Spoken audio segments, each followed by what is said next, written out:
Hello and good evening. Thank you for joining us tonight. It is my honor to introduce tonight's speaker, esteemed scholar Harold Holzer. He is the Jonathan F. Fanton Director of the Roosevelt House Public Policy Institute at Hunter College in New York City, a post he assumed in 2015 after 23 years as Senior Vice President of the Metropolitan Museum of Art. He also served for 6 years as chairman of the Abraham Lincoln Bicentennial Foundation and the previous 10 years as co-chair of the U.S. Lincoln Bicentennial Commission, appointed by President Bill Clinton. In 2008, Holzer was awarded the National Humanities Medal by President George W. Bush. Holzer is the author, co-author, or editor of 52 books on Lincoln and the Civil War era. His book, Lincoln and the Power of the Press, The War for Public Opinion, won the Gilder Lehrman Lincoln Prize, the Mark Linton History Prize from the Columbia University School of Journalism, and the Goldsmith Prize from the Shorenstein Center on Media, Politics, and Public Policy and Harvard University's Kennedy School. Holzer's 2012 book, Lincoln, How Abraham Lincoln Ended Slavery in America, was the official young adult companion book to the Steven Spielberg film Lincoln, for which Holzer served as script consultant. He also authored The Civil War in 50 Objects, which traces the conflict through the collections of the New York Historical Society, where he served for 3 years as the Roger Hertog Fellow. In addition, Holzer has written some 550 articles and reviews for both popular magazines and scholarly journals, published 15 monographs, and contributed chapters or prefaces for more than 50 additional volumes. Among his many other awards are a second-place Lincoln Prize in 2005 for Lincoln at Cooper Union and book prizes from the Freedom Foundation, the Manuscript Society of America, the Civil War Roundtable of New York, and the Illinois State Historical Society, along with Lifetime Achievement Awards from the Lincoln Groups of New York, Washington, Peekskill, Kansas City, and Detroit, as well as honorary degrees from 9 colleges and universities. Holzer is a member of many history boards and advisory committees, and for 20 years has served as vice chairman of the Lincoln Forum. He is now a trustee of the Met, and his latest project is with CNN on air as consultant for Lincoln Divided We Stand. In his latest book, The Presidents versus the Press, The Endless Battle Between the White House and the Media, From the Founding Fathers to Fake News, Holzer explores the dual rise of the American presidency and the media that shaped it. From George Washington to Donald Trump, he chronicles the disputes and distrusts between these two core institutions, which define the United States, and reveals that the essence of their confrontation is built into the fabric of the nation. Please join me in welcoming Harold Holzer. Thank you for inviting me, and thank you everyone for joining in as we wait for the next big snowfall, which I guess is imminent. I speak to you as a grateful guest of Giovanna, who was a colleague of mine at the Metropolitan, but also as a neighbor. I live in Rye, not far from the Harrison train station, and like many of you, I hope, who live on that side of Harrison, well, I guess you do because you're members of this library, I am mostly concerned about the exit of Goldberg's Bagel Store from the Harrison parking lot, the little what do you call it? The cluster of stores. Now I've forgotten what they call them, which is not a good sign. But anyway, I'm happy to be with you. I saw quite a few familiar faces joining in to the Zoom. Some Met friends and also some friends from the Lincoln world. So thank you for joining. I'm going to start with an anecdote of sorts. If you all had to identify which president did the following, I wonder what you'd say. What president, this is the teacher's question, what president got really furious at a newspaper article, threw it to the floor of his cabinet room, and then ground it to dust beneath his shoes, cursing and shouting at what he had just seen. So if you answered who I think you probably answered in your mind, you're wrong. It was George Washington, the first president, not the penultimate of our presidents. And I tell that story as a way of introducing the topic that Giovanna describes so beautifully as a never-ending battle and a kind of conflict relationship that is, in a way, built into the American system. Not that George Washington wanted it that way, and that's kind of important to keep in mind. He sailed through 3 years of his first term without enduring criticism in the press. And that's because he was the undisputed hero of American independence, the first and only choice to be the first president, and because he disliked partisan politics so much that he generally stayed away from it. And remember, he was elected unanimously by the Electoral College in 1789. But then toward the end of his first term, and this is the breakthrough moment, his own Secretary of State, imagine this, a member of his own cabinet, Thomas Jefferson, who happened to be of a different political party, Washington having identified with the Federalists, Thomas Jefferson was a Democrat Republican, as his party was called then. And for the sake of simplicity, I'm just going to identify him as a Democrat. Jefferson decided that it was unnatural for the capital of the country, Philadelphia, to not have any newspapers that supported the Democratic Party. Because as was happening in the early 1790s, newspapers began aligning with political organizations. So what did Jefferson do? He importuned a New York Democratic editor to relocate to Philadelphia. And there, this man, whose name was Philip Freneau, founded a Democratic newspaper that began criticizing Washington's policies. Washington wasn't used to this, and no surprise, he didn't like it. But by the end of his first term, the tone had changed. And by the way, the story about his throwing the newspaper to the ground, Washington, and stomping it, came from Thomas Jefferson's diaries. He apparently reveled in all the trouble he kicked up. Well, by the second term, Washington was not only being criticized for political and policy reasons, he was being attacked personally by this newspaper. And I should have added, Thomas Jefferson gave him a job in the State Department as a subvention to keep him well paid during this enterprise of creating a fledgling newspaper. Well, the attacks became quite personal. Another Democratic paper in Philadelphia was founded by Benjamin Franklin's grandson, and they turned the heat up even more. They accused Washington of filing improper expense accounts, for leaving the Capitol during a congressional session, which was apparently forbidden by, not by the Constitution, but by Congress, for acting improperly during the American Revolution, for being mean to Thomas Paine, who most people disliked at that point. He had stayed in France and not come back to the United States. And Washington fumed.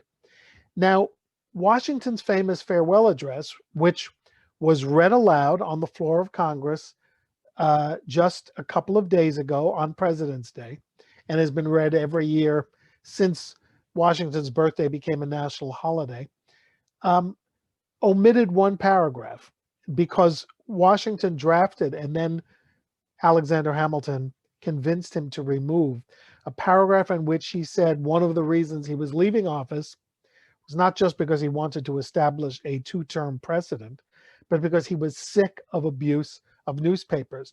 They toxified the atmosphere. They ruined politics and government. Beware of newspapers, he basically said, because they are filled with what he called false news. Yes, the term was invented in a form by our first president. So by the time John Adams becomes Washington's successor, this is the way the press operated. The country's major cities each had a Federalist newspaper that extolled Washington and Adams, and a Democratic paper that attacked them. Now, Washington had a brief honeymoon, a press honeymoon, and then the Democratic press turned against him. Adams did what very few presidents had done, well, what no president has done. So we will get to Donald Trump, but keep in mind that even Donald Trump did not do what I'm going to describe, either because he didn't think of it, or he couldn't organize it, or he didn't know about it. John Adams signed a law and enforced a law that made it a federal crime to criticize or ridicule the President of the United States. And then he pushed his Attorney General, imagine that, to prosecute journalists who he believed insulted him. There were at least 13 show trials before federal courts, and Democratic journalists were always found guilty, imprisoned, and fined. Why were they always found guilty? Well, think of what the federal courts were like then. Everyone on the federal bench at this time had been appointed by Federalist presidents, Washington or Adams. Talk about a stacked deck. I will briefly mention that Thomas Jefferson came to power as a great friend of the press, in theory, just as he was in theory a supporter of the idea that all men are created equal. He wrote the line, of course, for the Declaration, but didn't exactly live the ideal that he had created as a major slaveholder in Virginia. Jefferson had famously said, if I had to choose between a nation without newspapers or a federal or newspapers without government, he would choose newspapers without government. I almost lost the quote there. But as president, of course, he found newspapers quite obnoxious. And he was an anomaly, as he was about all things. He fought against Federalist newspapers for his entire 8 years. He wrote a young man wrote to him once, about a 16-year-old who later became a United States Senator and a newspaper publisher. And he wrote to Jefferson from Virginia and said, Mr. President, I would like to start a newspaper. Do you have any advice on how to make it a success? And Jefferson wrote back and said, yes, don't print the truth. The truth doesn't sell. Divide the paper into 3 parts. The truth, which will be the briefest part, arguable facts, which will be the bulk of it, and outright lies, which will be the most popular. So he grew pretty rancid about newspapers. In his old age, he spent time fulminating against newspapers. And when asked late in his long life, lived to be in his 80s, what newspapers he read, he said he only read one Richmond newspaper, but in that only the advertisements, because the advertisements contain the only truths to be found in a newspaper. Bitter to the end about the criticism he had absorbed as president, even though he did more than anybody to create the partisan newspaper atmosphere in Washington. Just one final story about Jefferson before we move on. Again, showing what an unpredictable anomaly he was. Jefferson donated his great book collection to the federal government late in his life, and it, of course, formed the core of it. Well, it actually formed the entire Library of Congress for a while. Included in that collection were something like 20,000 newspapers dating back 30 or 40 years. So the man who criticized newspapers, who lamented them as fabricators, could never throw a newspaper away. Well, another anomaly of sorts is Abraham Lincoln, fighting to keep the Union together during the Civil War, and of course, battling to recreate the Union without slavery, dedicated to the proposition that all men were created equal. But to Lincoln, not all newspapers were to be treated equally. He had befriended newspapers for his entire adult career, from the time he was a New Salem, Illinois postmaster writing anonymous editorials for the Whig newspaper in the state capital. He stayed friendly with Whig and Republican editors for his entire career. And when he became president, he uninhibitedly and unapologetically gave federal jobs to loyal Republican editors. That was the tradition then. But after the Battle of Bull Run, the first of the Civil War, which made clear to an unhappy nation that the Civil War would be a long conflict and require much more men and funding than anyone had thought at the outset. America's first volunteer army was in danger of being left without personnel because the first 90 and 100-day volunteers called up by Lincoln after Fort Sumter were free of their service. Lincoln had to conduct a massive re-enlistment campaign among these young men and also get new recruits. Well, Democratic newspapers around the country did not support that. They said, don't fight anymore. Let the South go. Slavery, secession are not worth battling. What did Lincoln do? He authorized his administration and his army to begin closing down newspapers and arresting editors.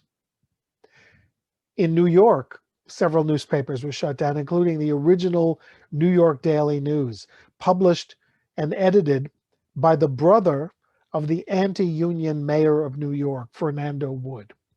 So yes, there are anti-unionists in the North, excuse me, and Lincoln had no patience for them. If anyone had looked carefully, the administration had already begun shutting down Democratic newspapers in the border states earlier in the conflict to prevent them from leaving the Union and joining the Confederacy. So newspapers in Kentucky and Missouri and Maryland, the slave-holding states that did not secede, were prevented from publishing. Here's one story. In Baltimore, a Democratic newspaper criticized the demeanor of the soldiers, the Union soldiers at Bull Run at Manassas, Virginia. For that, he was shut down and put into Fort McHenry in Baltimore Harbor without trial. None of these editors had trials. They were just put into prison, sometimes until they signed a loyalty oath. Well, this particular prisoner was unique. As I said, his name was Francis Key Howard. His grandfather was Francis Scott Key, the man who had observed the bombs bursting in air at Fort McHenry during the War of 1812 and was inspired enough to write the Star-Spangled Banner, the national anthem. And now his grandson was in Fort McHenry looking out for writing criticism of the Union Army. By the end of the war, Lincoln had closed down around 250 newspapers in many states of the Union. Other editors who criticized the war were menaced by local populations, driven out of their buildings, tarred and feathered. So it was a crackdown of a kind never before seen, not even in the Adams era, and never seen again.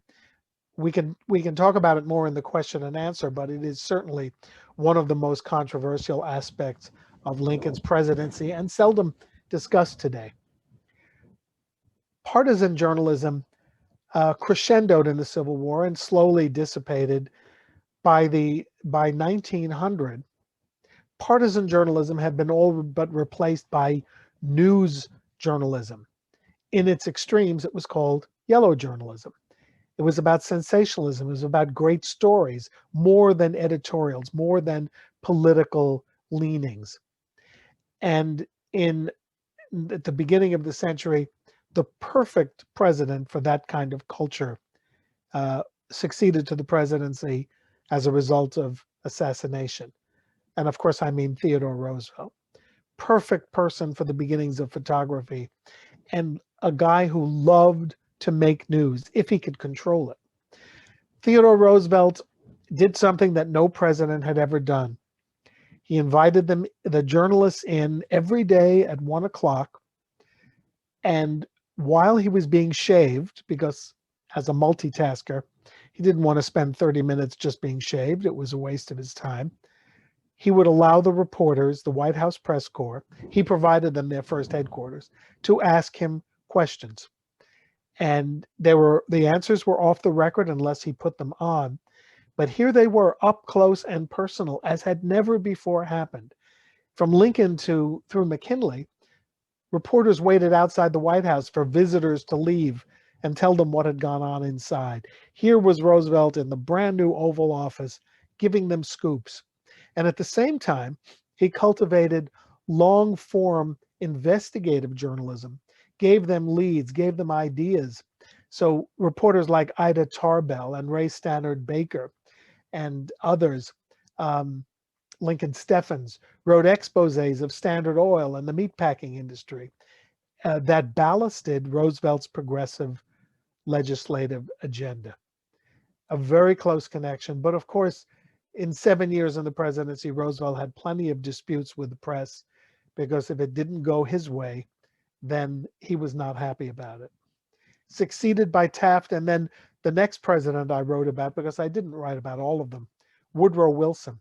Of all the austere and formal presidents, and by the way, a descendant of newspapermen, including an editor of one of those anti-federalist newspapers that railed against John Adams, he just didn't get it on how to deal with the press. Wilson staged the first White House formal news conferences, standing up uncomfortably, pre-submitted written questions. But he also fought with the press endlessly. He once threatened to punch a press photographer in the nose for the sin of taking a photograph of his daughter riding a bicycle. Apparently that was not dignified, according to Wilson. He made lots of mistakes as in his frostiness toward the press, because he could have done much better in cultivating them. One story I omitted from the book, but I'm happy to say will be restored to the paperback edition in a new preface the publishers were nice enough to let me write, because so much happened, at least in Trump's relationship with the press, after I finished the book in early 2020. So here's a story I left out. Woodrow Wilson took a surprisingly large press contingent to him to Paris in 1917 to negotiate the armistice and the peace agreement and the League of Nations that ended World War I. Of course, once he crossed over, he didn't really talk to them that much, and they got annoyed. And at one point, he disappeared from view. Where was the president? Nobody would answer. We want to know where he is. No response. Well, it turned out that Woodrow Wilson had gotten a headache, a prostate infection, a terrible cough, and by some accounts, with 103 fever, was raving for a few days. No one ever explained it, but what happened is very likely he came down with the Spanish flu, the great pandemic of 100 years ago. When I wrote the book, I figured, why tell that story? We've never had a pandemic since 1918. No one will care. It's something from the past, and so I left it out. Who knew? It'll be in the paperback edition.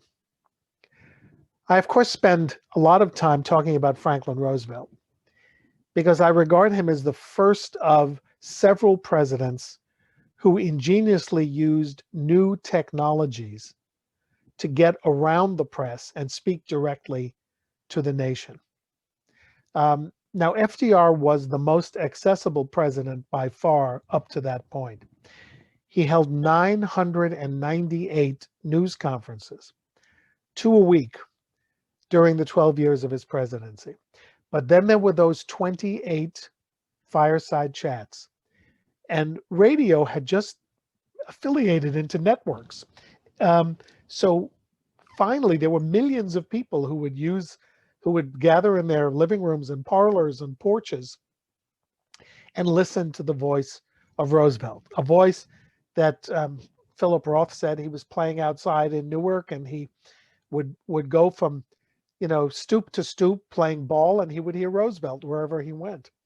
Another great writer, Saul Bellow, was in a traffic jam in Chicago in a taxi, listening to a summertime fireside chat, which he very much wanted to hear. He worked for the WPA at the time, for the Writers Project. But it was so hot in this traffic jam that he just had to get out and began walking about a mile to his destination along a boulevard of stacked cars in Chicago.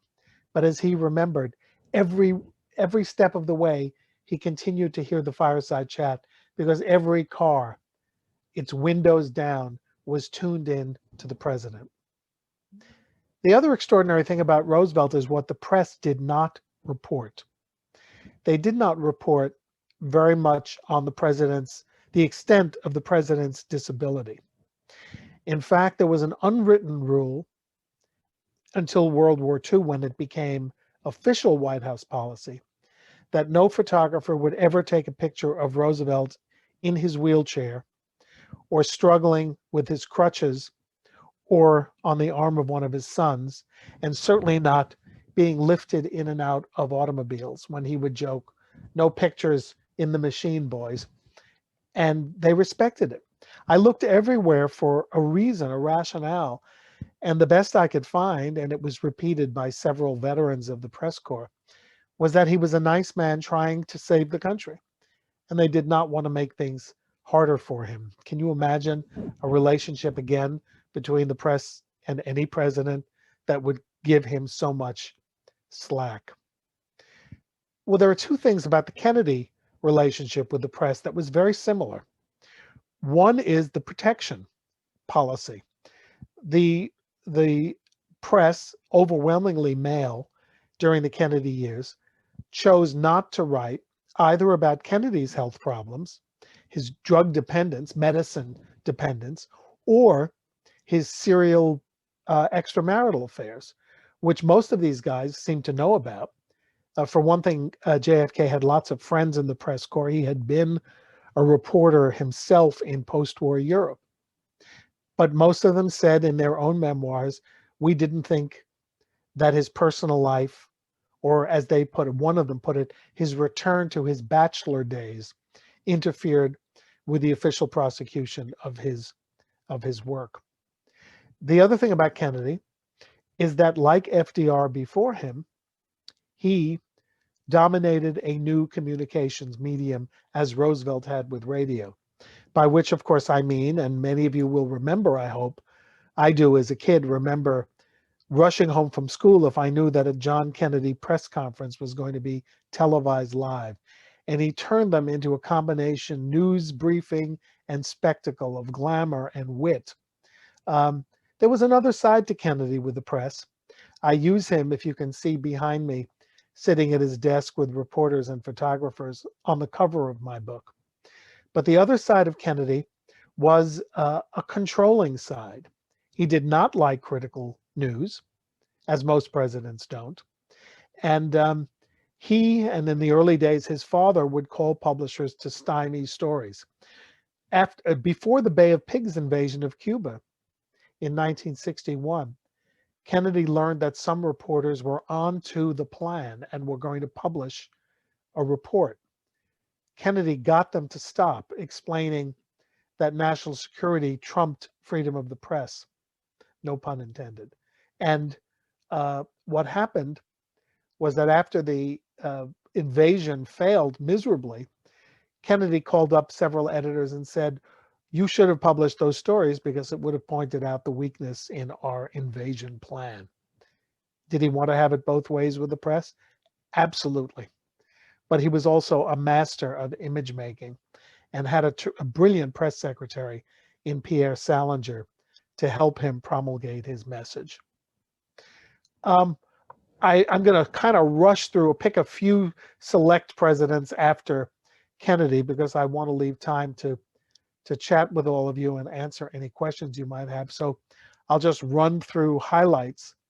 Lyndon Johnson trying desperately to be available to the press complaining all the while that they resented him for not being John Kennedy. So many had been his friends. He overdid the press conferences. He asked reporters to swim nude with him in the White House.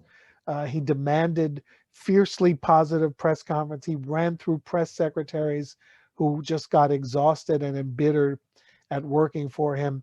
And then at the end of his administration, when he was defending the Vietnam War, he would call and rail at television editors, and Marvin Kalb and his brother Bernard Kalb, who are still with us, and both read the book, I'm proud to say, and insult them, and just embittered all through his presidency. Of course, no one ever had the relationship with the press that Richard Nixon did, but again, none of these critics of the press ever cracked down the way Adams and Lincoln had. Nixon notoriously had an enemies list for the press and others, and just pushed them until they brought him down. Now, of course, he had committed the act and greenlit the cover-up that caused his downfall. But the press was licking their collective chops at the notion of bringing him down. And I think Watergate changed, our reverence for government, but also changed the press culture.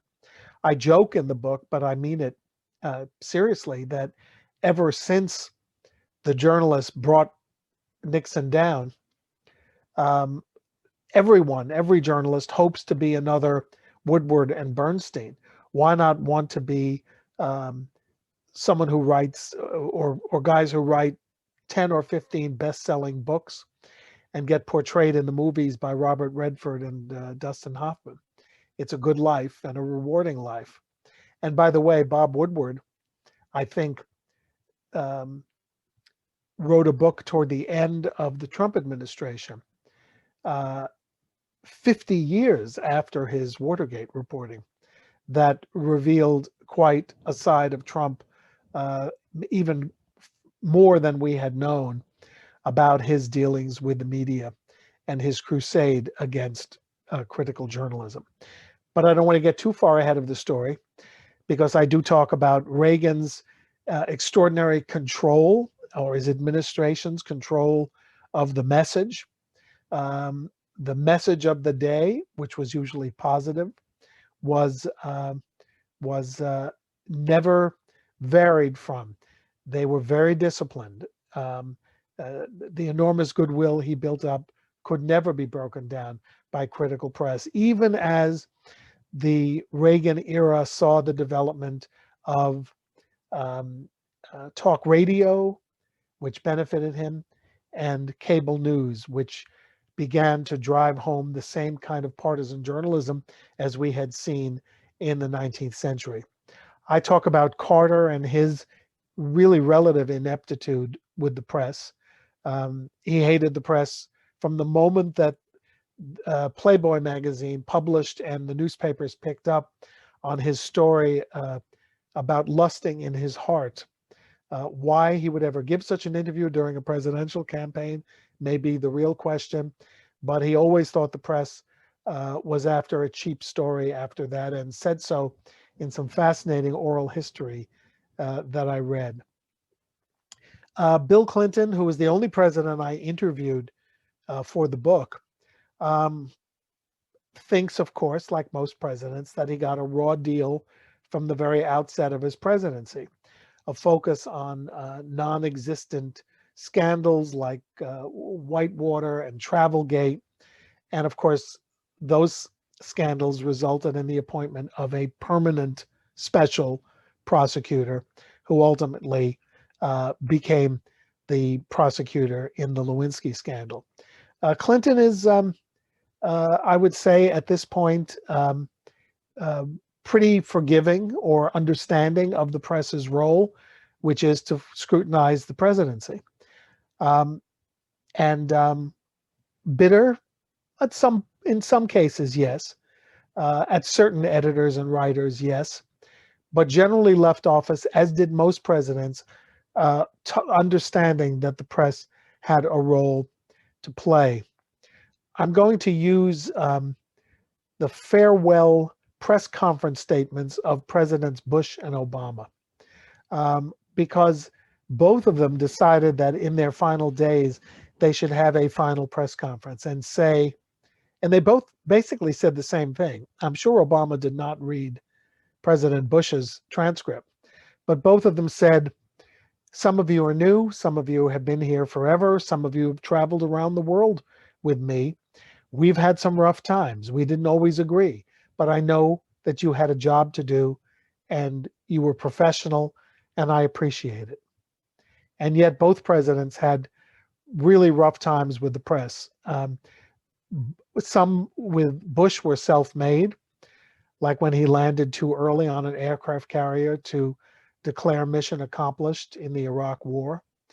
I guess I was most surprised of all of the presidents I researched in the amount of resentment that journalists have toward Barack Obama.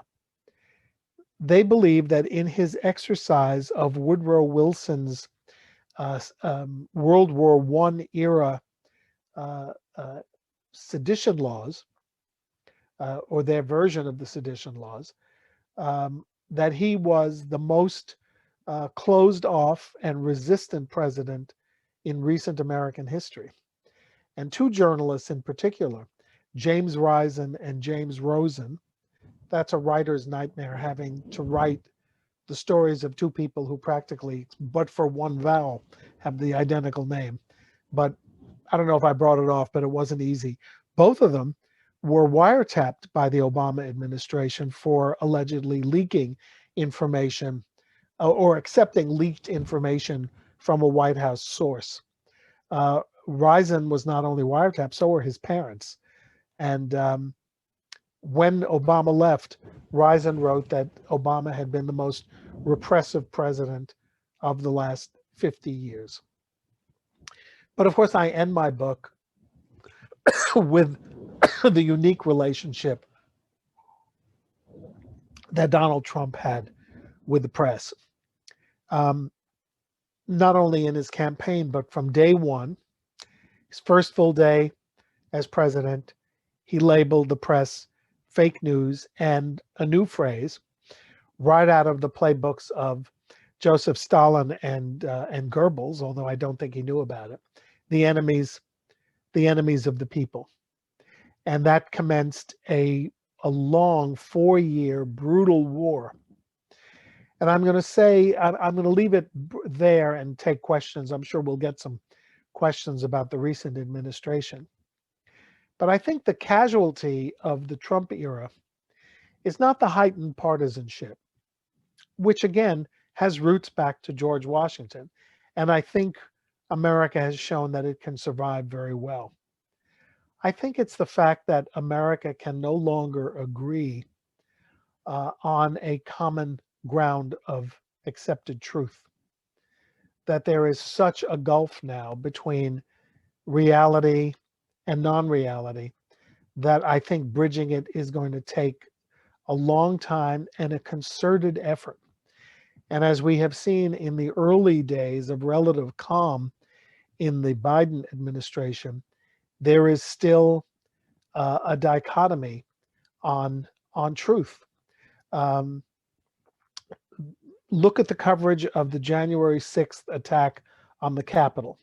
There is a segment of cable news that insisted, in fact, some still insist, that the people who broke into the Capitol were representatives of Antifa and the far left, when obviously they were carrying Trump banners, Confederate flags, and paraphernalia that indicated that their sentiments clearly lay otherwise.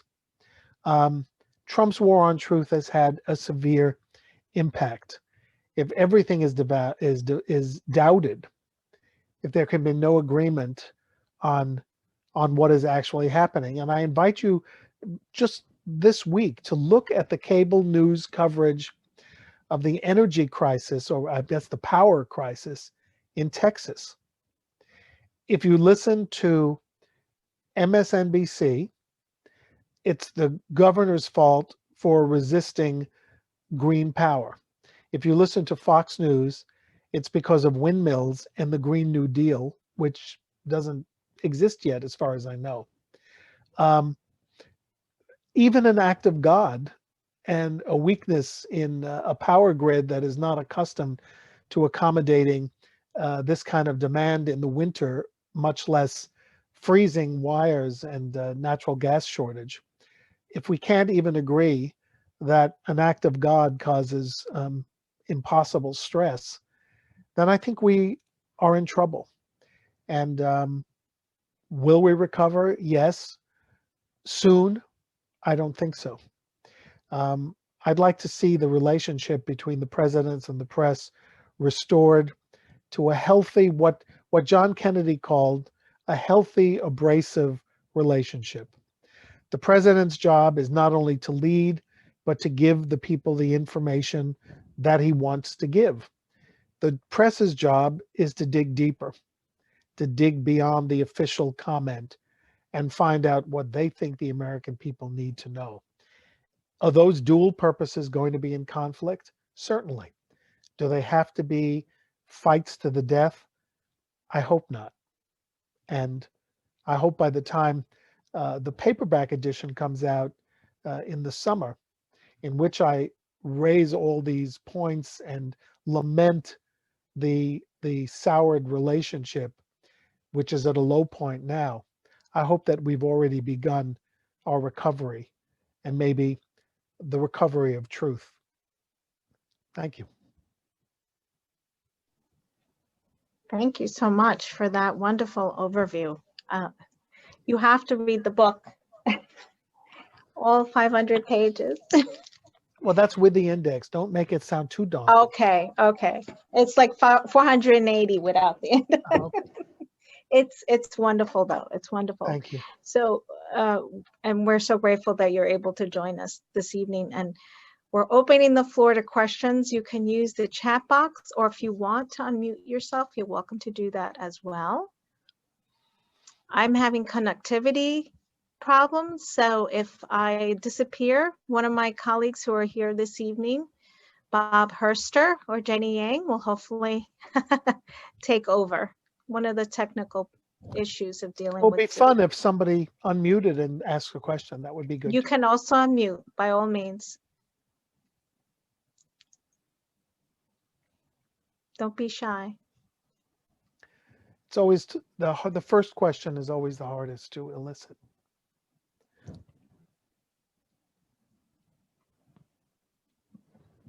Well, I could start us off with a question. Okay. You talk about the presidents in your book. How did the first ladies fare with the press? Were they treated fairly, or did they face criticisms because of their association, obviously, with the president? That's a great question. I deal with it a little bit in the book. One example I don't really talk about that much is because I did in my Lincoln book, was Mary Lincoln, who was criticized by some Democratic newspapers and Republicans as well, because she had half-brothers, who remained loyal to the Confederacy. In fact, one of her brothers-in-law was a Confederate general who was killed in the Civil War. So there were suspicions of her, and unfounded, by the way, and also criticism of her lavish spending on redecoration and personal clothes and jewelry during her White House years. So obviously was a strain. But in those days, women did not speak to the press directly. Heaven forbid a woman should have an official statement about anything. But all that changed. I mean, some first ladies appeared in newsreels with their husbands. Grace Coolidge, who I did not write about, was quite a glamorous figure in newsreels in the early days. But obviously all that changed with Eleanor Roosevelt. And you mentioned that I'm the director of Roosevelt House. Well, that is the New York City home where Franklin and Eleanor and his mother, lived side by side when they were in town. It's where he gave his first fireside chat. Eleanor held almost as many news conferences as her husband did, 800. Hers were integrated. Roosevelt's weren't integrated until 1944, 11 years after he became president, which is pretty shameful. He had a press secretary who was a descendant of a Confederate general, so that may be one of the reasons. But Eleanor would use her press conferences not only to advance issues she cared about, human rights, civil rights, housing, social security benefits for farm workers and domestic workers, but she would plant questions so that her husband could see the questions and answers and get the idea of policy, the change of public opinion through her. And obviously she was an extraordinary star of newsreels. Roosevelt could not travel easily, although he did travel a lot. But Eleanor was his eyes and ears and legs, and visited the Pacific Theater and visited army camps, naval installations. But again, a press figure on her own. Jackie Kennedy, in her way, with her tour of the White House, became a huge press sensation, but she did it by never talking. She spoke at the in Paris, and she spoke in the White House, and that was it. And as a figure of mystery, she just remained a media sensation for the rest of her life. Usually, kind of a Garbo-esque figure, avoiding attention. But those are the principal ones. Mrs. Trump was obviously a very secluded figure. Michelle Obama was a phenomenon, and Donald Trump lamented the fact that Melania was never on a magazine cover, while Michelle Obama was on something like 57 magazine covers in 8 years, because she did interviews.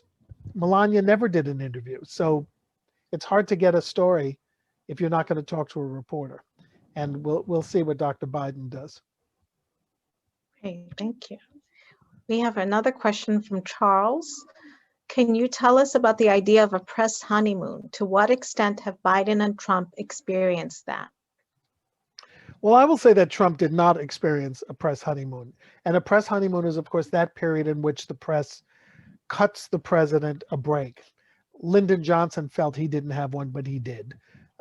Certainly in the wake of the Kennedy assassination, he got time to create his own style and his own way without criticism. Trump had spent the entire campaign floating the idea that the press was against him.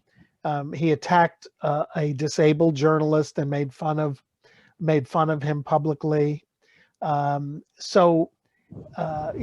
made the press a target at his rallies, to such a degree that many of them were threatened during and after the rallies that they covered.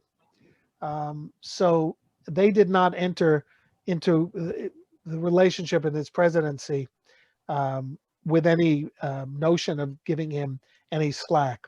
The first week of his presidency, by the way, after he floated, well, among many things, he made his press secretary go out and say, I had the biggest inauguration crowd in history, bigger than Obama's. And this fixation dominated the first week, and the press was not going to let him get away with something, A, that was so silly, and B, that was patently untrue. And Kellyanne Conway made a memorable appearance on Meet the Press and said, and Chuck Todd said to her, well, isn't this just a lie? And she said, it's not a lie, it's an alternative fact. And that characterized everything for the next 4 years. So no press honeymoon. I think Joe Biden has had a press honeymoon, not on Fox so much, but from the print press.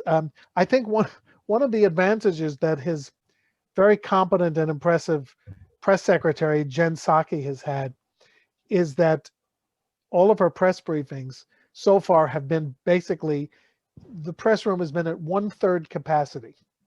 So the Fox reporters and the hostile reporters are only there every third day, and it's a much smaller audience. So she doesn't get as many brutal questions. But you could see, those of you who watched the town hall last night and watched Anderson Cooper's follow-up questions, it's a month.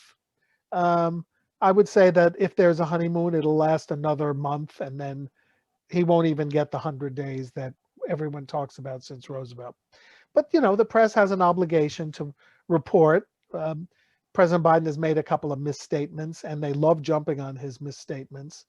But I think what's being celebrated now is, by most journalists, is his empathy. I mean, his undisguised,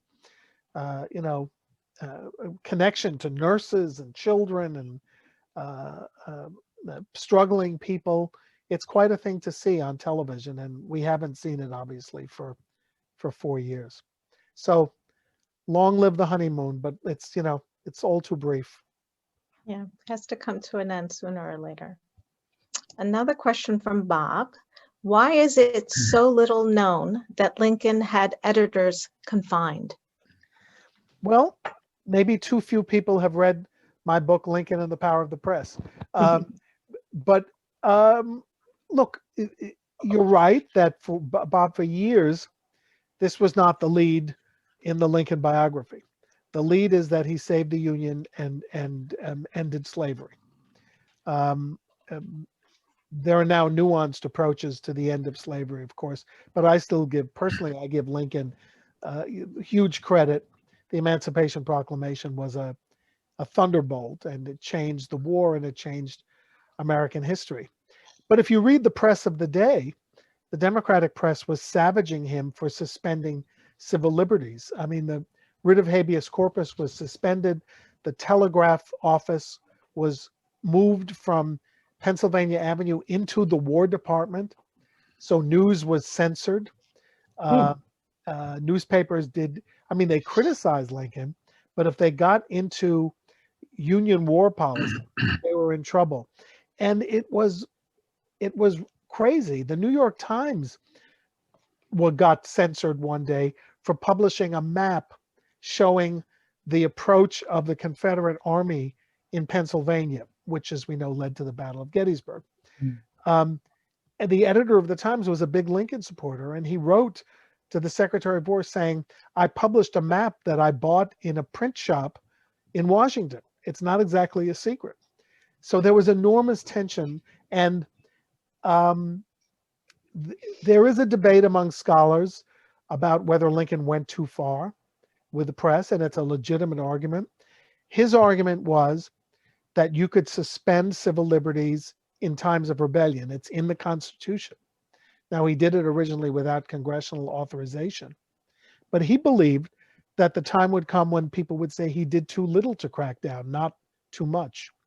And it was certainly in the air during the Civil War, but in the mists, that's a hard word to say, of the legend of Lincoln after the assassination, it was, I agree with you, forgotten. Could I make a comment? Sure. I just wanted to there's a little bit of a tangent, but and I've actually met you, Mr. Holzer. Sure you don't remember, but I'm looking for your picture. I have to scroll down till I see it. Okay, I'm waving. I see you. Anyway, This is like a press conference. It's a follow-up question from Bob. Yeah, no, it's not really a question. I just wanted to mention that I attended the talk that you arranged, the reenactment of Lincoln's Cooper Union speech at Cooper Union. And I don't know if anyone else in the audience was there. I will never forget it. It was absolutely fascinating. And one of the most exciting things about it is there were several standing ovations, including me. And I don't know about everyone else, I was not clapping for the actor. I was clapping for our heritage.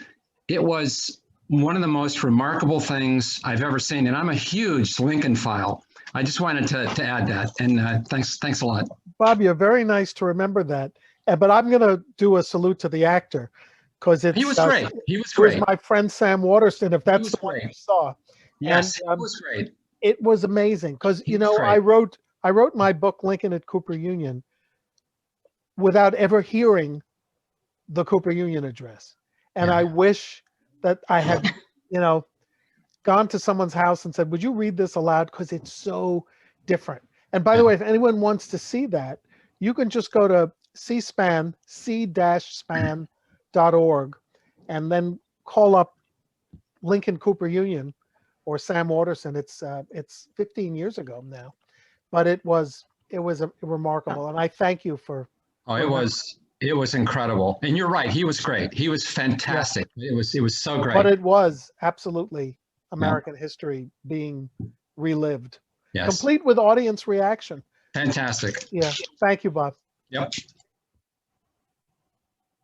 Thank you, Bob.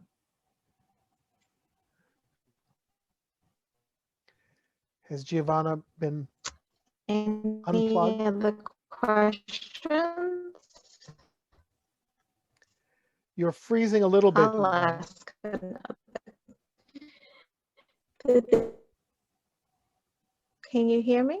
Now we can. You have to start again, though, please. Oops. Okay. Sorry about that. The days of reading the news for unbiased reporting seem to be gone. What do you advise young adults who are becoming more cognizant of the disparity in reporting? That's a tough one. And in the days when I was traveling, preparing for the book, whenever I visited a college campus, I would ask class, because I always did a class with a lecture, I would ask the students where they get their news. And by the way, most of the classes had adult learners in them too. And the disparity was amazing. The kids had never read print newspapers. And as far as I could tell, never read newspapers. They were on platforms that I'd never heard of. One young man said he only tunes in, or whatever the word is, calls up Agence France Presse in English. That's the French news agency, because he decided that there were no American news sources that he could trust that were unbiased. Another kid said he listens to BBC. Another said Al Jazeera, which I would suggest is a little more biased on Middle East policy, but actually used to have a great news operation in New York City until right near Madison Square Garden before it shut down. Not because of COVID, because it didn't make it financially in New York. The adults usually said the Wall Street Journal, or depending on their politics, would say the Washington Post or the Los Angeles Times. But it's changing. The surviving big newspapers that have succeeded in the platforms of the web are mostly now very progressive newspapers. The Los Angeles Times, which used to be very conservative, the New York Times and the Washington Post, the Miami Herald. Chicago Tribune may be the only successful online newspaper that's more conservative. So someone made a very good point yesterday, and if I could remember who made it, I would give him credit. But newspapers used to be beholden to advertisers. Now they're beholden to subscribers. So they need to make their subscribers happy, when subscriptions and newsstands used to be a minor part of their income. Now it's everything. Those online subscriptions are everything. So they need to feed the beast and make their readers happier than they ever were before. So hence you have the New York Times firing an op-ed editor for running an op-ed piece that was deemed too conservative. I mean, it was a little nutty, but it was conservative. So I'd love to get out and talk to kids again. I hope I will when the pandemic makes it ends or eases. I don't really have an answer. C-SPAN, watch Congress in session. That's a good piece of advice. Watch congressional hearings unfettered and without the noise.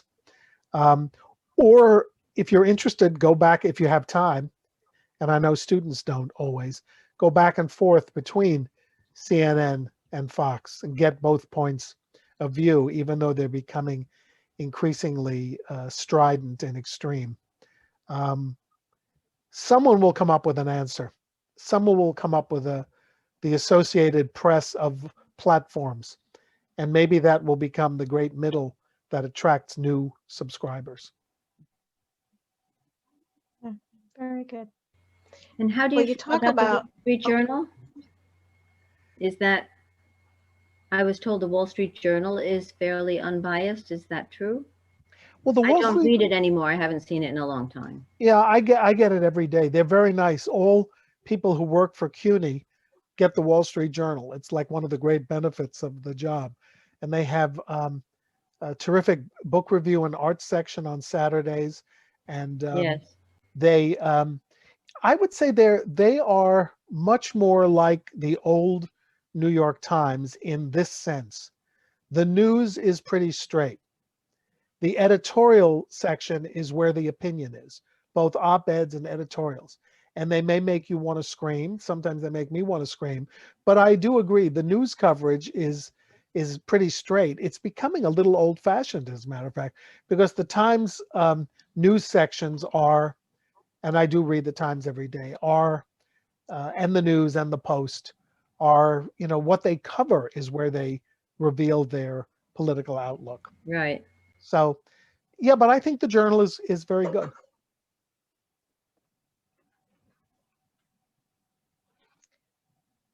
no one else has typed in the chat. I have another question for you, because you mentioned wanting to speak to younger audiences, and you have a young adult version of one of your previous works on Lincoln. Would you consider a similar one for this topic on presidents versus the press, or Well, then you target a new audience?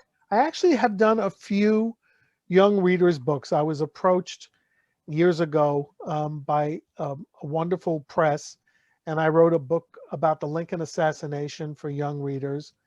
And then I wrote a book called Father Abraham, which was about Lincoln as a parent. And then I did Lincoln and Emancipation, which was the Spielberg movie spinoff. I liked doing them because I thought it was a great exercise in writing discipline.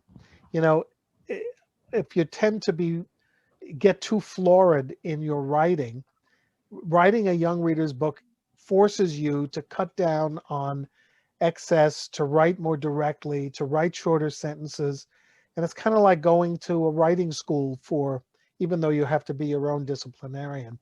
But I found it very refreshing and helpful to do it every once in a while. Well, I wouldn't mind doing a book about the presidents for young readers. I'm not sure the press would work, because I'm not sure that the press is even a term that young readers know anymore. It's mostly television and information from other sources. But I'm open to any offers, so find me a deal and I'm there. I recently saw One American News. It's a TV news program. Do you know anything much about that? I came across it at someone's home. I'm sorry, I didn't hear the beginning, though, when you said what One it was. American News. Oh, I don't.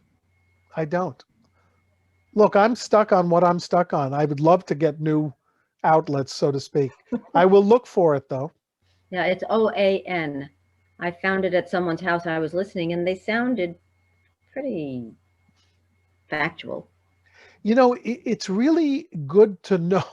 I get a lot of, not a lot, but I get requests to do interviews on TV. I did CNN live last Saturday night because it was the night before the debut of this new CNN series, which I hope you'll all take a look on. It's 10 o'clock on Sunday nights for the next 5 Sundays. And we have a great lead-in with Stanley Tucci's tour of Italy. But once, a few years ago, I was at a Lincoln conference in Sarasota, Florida, around January. Oh, I know exactly when it was. It was Donald Trump's inaugural day. So whenever that was, 4 years ago. And I got an invitation to go on television to comment on the inaugural for an hour. And I would be I would be working with Larry King. So, I had once done a Larry King radio show with Mario Cuomo when we wrote a book together, but who wouldn't want to be, with Larry King? If he was not the same Larry King as the man who did the huge rated CNN interview show, but it was Larry King. So I said, well, I really can't go to Washington. I'm in Florida. They said, we'll take you to a studio. And they sent a limousine to our motel, drove me to this, looked like an airline hangar, where they had set up a camera, and there were no reporters. It was just like a tech guy, and I was tuned into Larry King, and I did an hour of commentary. Later, I found out I was on the official Russian news network, which was not the happiest circumstance in the world. And they've asked me to come back a number of times since, and my wife forbids it, and I think that's probably a good idea. But who knew? I heard Larry King. What was the point of this? I don't remember what the question was, but something about going on to alternative network. OAN and other. So I was on RNN. So beware of the initials when you tune in or go on. Great. Thanks, Anne. Thanks for asking that question. You're welcome to unmute yourselves if you have any other questions. Everyone's quiet this evening. Anyone want to just share your camera if you want to say hello? Well, I have a comment about what you said about the Texas storm, that this is not the first storm. I was in Texas in 2000, and we luckily flew out right before an event like this happened, that the temperature went down 50 degrees in an hour, and there were winds that were like 70 miles an hour. And people lost a lot of electricity. I think what the difference is that, as with most utilities, they've cut the amount of personnel. They haven't put any money into infrastructure, and they haven't put any money into the electric grid. So anytime there's an act of nature now, it's causing devastation when years ago it didn't, because they had people working and maintaining the systems. So that's just all I wanted to say. Well, you make a really important point, which is that it's not just an act of God, an act of nature. It's perhaps, and in New York, we have this same issue with infrastructure, aging and deterioration. And we, in Harrison and Rye, where I live, we have above ground wires, and every storm is, you have to sit holding a flashlight and a candle, hoping for the best, but being ready for the worst. That's a legitimate story. That's an investigative piece. What I think is so scary is the politicization and the blame game.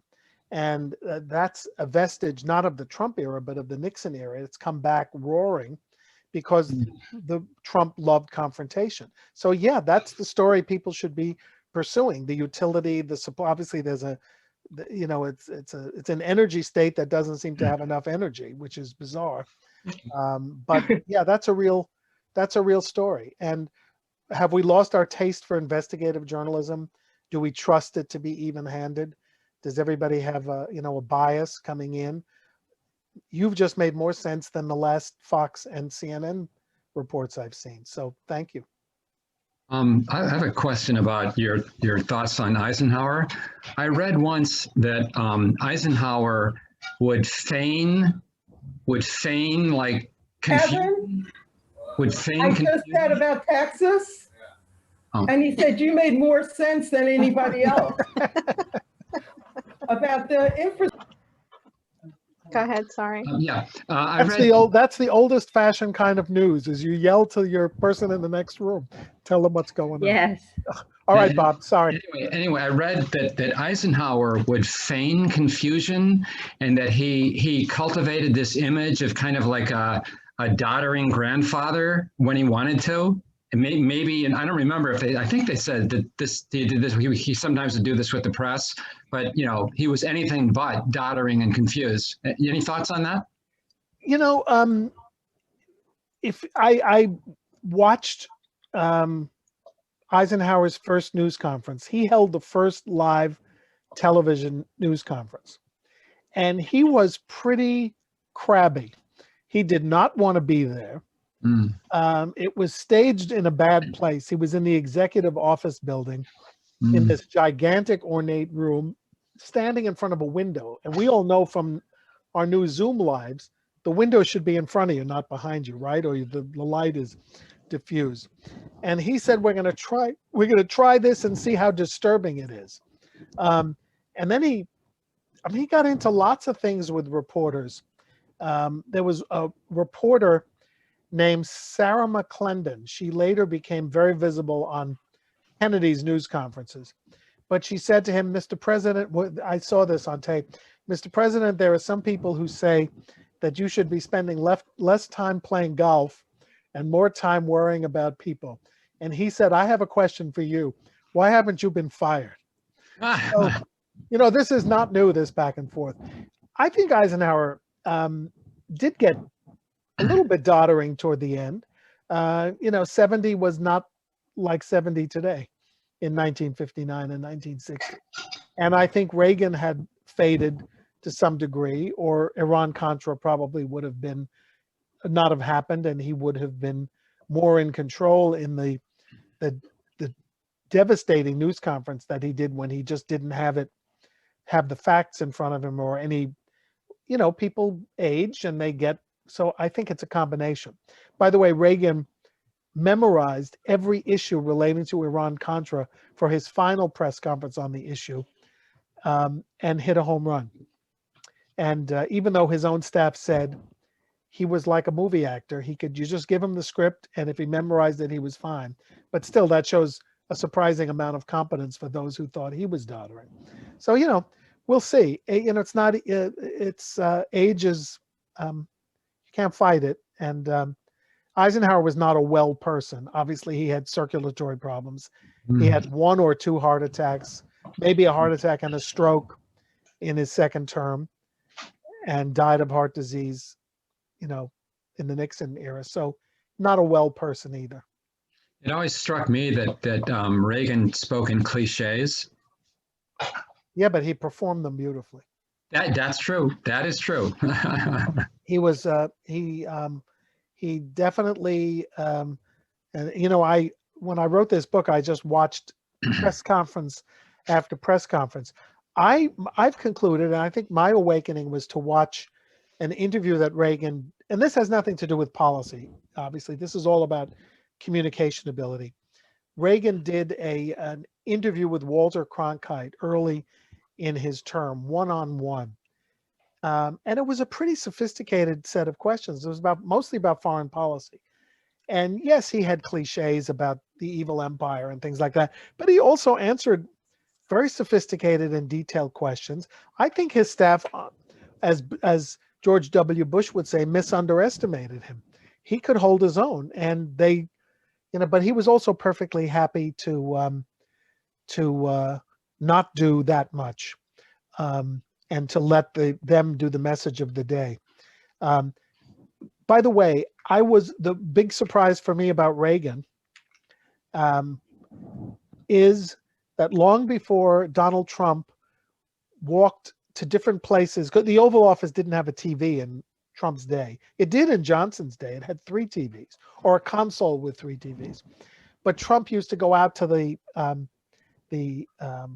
notorious hallway between the dining room and the Oval Office to watch big screen Fox News. He'd go back, jump up to the private quarters to watch Fox News day. Well, it turns out that Ronald Reagan became a C-SPAN addict when he was president. And it was the beginnings of C-SPAN. And he used to go up to the private quarters after lunch and not nap, as many people thought, but he would watch congressional goings on. And then he would come back and feel he had an idea about something. And Newt Gingrich told me, I interviewed him for the book, that they figured this out on the House side. So they would make speeches, 1-minute speeches. They're called special orders. They would make 1-minute speeches, hoping, indeed expecting that Reagan would be listening to them about policy things, because they couldn't get in to see the president and say, we've got a great idea for you. They didn't want Gingrich in the White House. They didn't want anybody in the White House. So they would make these speeches, and then Reagan would come back and say, we ought to have Gingrich here. I just heard this great idea. Or sometimes he would just adopt the idea. So it's hard to imagine him as a news junkie, but he was.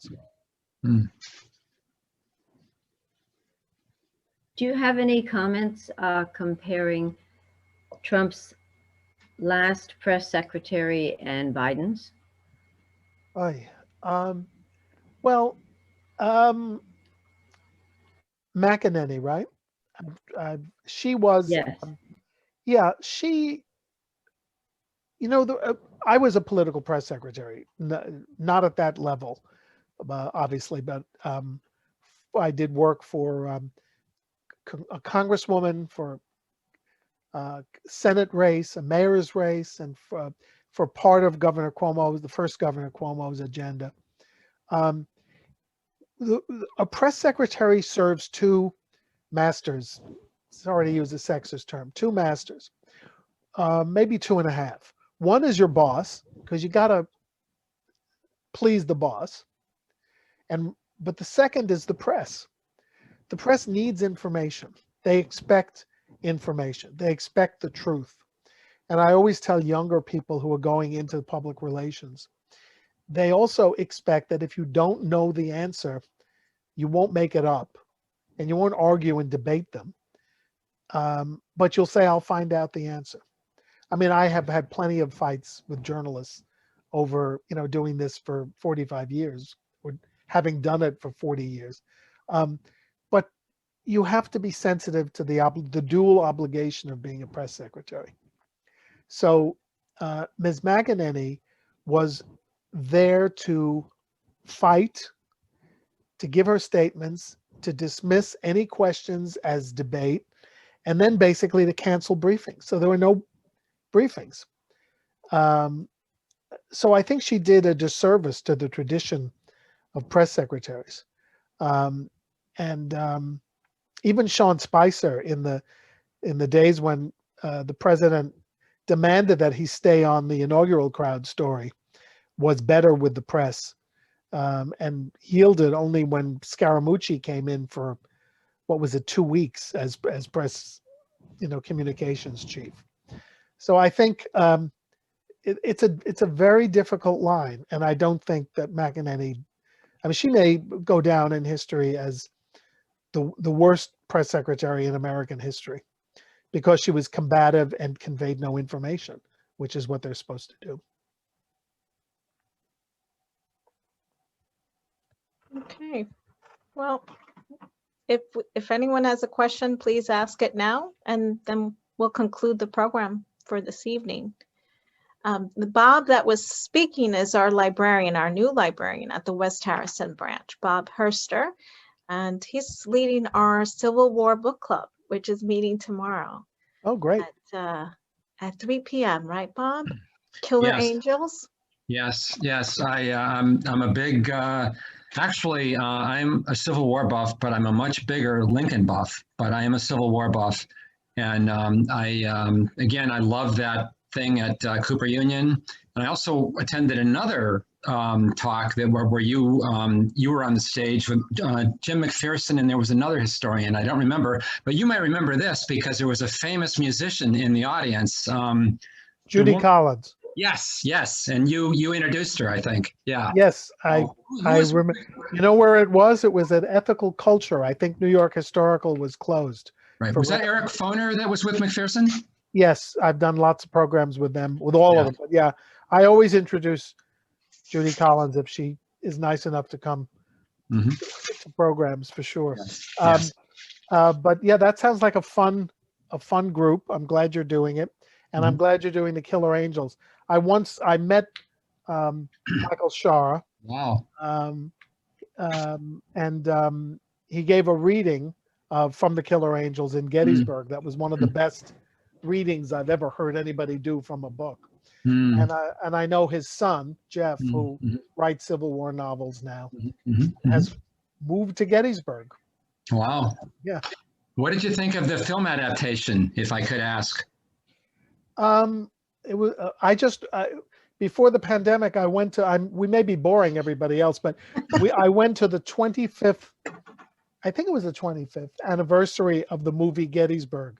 And a lot of the cast members, like my friend Stephen Lang, who played Pickett, came to Gettysburg along with the director. And I have to say it's just too long. It is long. It's long. Yeah. I think the battle was briefer than the movie. Ah, So I actually liked it, but it's long. I liked it too. Ron Maxwell, that's the director. Mhm. It's long. Too many cannons firing down the line. But and of course, that kind of movie would be hard to make today because Mhm. it portrays Lee as a general without digging into his racial attitudes, which obviously are front and center today. So I think a vanished moment in movie history. Mhm. It's my dream that all newscasters should have to take a course in grammar and then pass a certain test before they are allowed to be on television. We'd have a lot of blank screens if that happened. I agree. Yeah, I think we're going to have to grin and bear the gaffes. Yes, yes. Well, this was fun, Giovanna. This was wonderful. Thank you so much. Enjoyed the group. I see, as I was scrolling down, I see a lot of familiar faces from Yes. Rye and from Civil War circles. So I'm very grateful to see neighbors whom we don't see too often these days because of the lockdown. Right. Well, we hope that once, maybe within a year's time, the library is reopened, regular schedule will be able to welcome you into the building. That would And be most great. important of all, we have a new bagel store coming into the shopping center. I finally thought of the phrase shopping center, so I wanted to share that with everybody. Okay. Thank you Very for good. having me. Thank you so much.